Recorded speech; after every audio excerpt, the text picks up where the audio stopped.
Good evening, I've come to the Army base here in Tiverton, where tonight a special guest is here. He is a former British Army infantry officer turned historian turned author.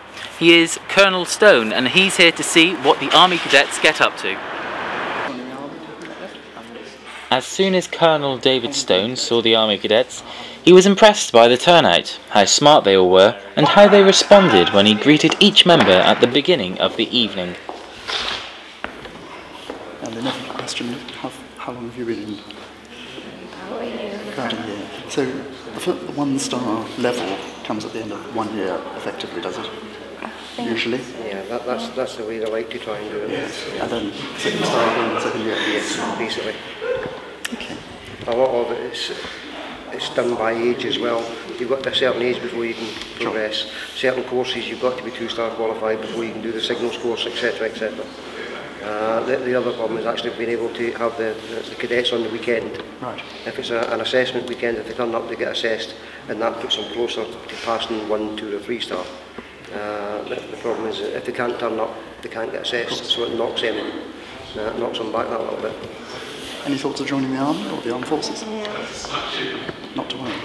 The training you get here certainly stands you in good stead in civilian life or whatever you decide to do.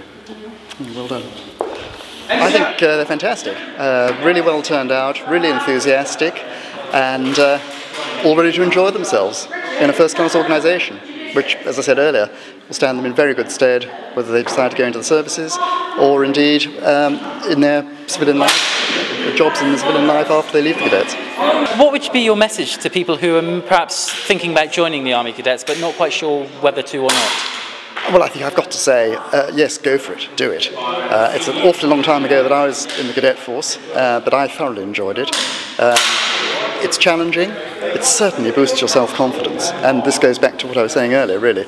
Not just self-confidence aimed at a service career, but your self-confidence in dealing with anybody and everybody every day of your life. The maturity of a youngster who has actually been in the cadets, their self-discipline, the way they turn themselves out and that sort of thing must stand them in very good stead for the rest of their lives.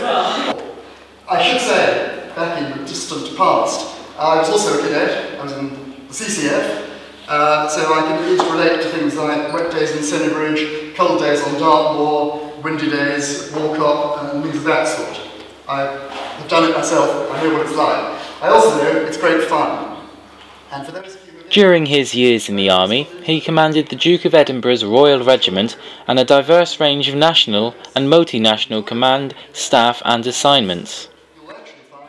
After he retired from the armed forces, he became a freelance military historian living in Devon. With several books published on a range of military subjects, it was no wonder the Army Cadets were glad to meet him. Parade! Parade ship! Parade full out!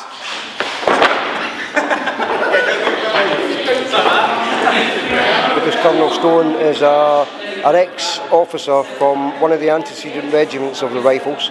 Also, he's a well-known local author and respected author, and I thought it would be a good idea to have him down here to carry out an inspection and do the presentation. As he's been into detachment a few times, he's a really nice guy, and I just thought it would be a good idea. I thought they were actually quite well behaved, a little bit shy, but then again it's because they don't know him. But yeah, I was very proud of my cadets. I love every single one of them. Yeah, and Colonel Stone was fantastic. Made them feel at ease.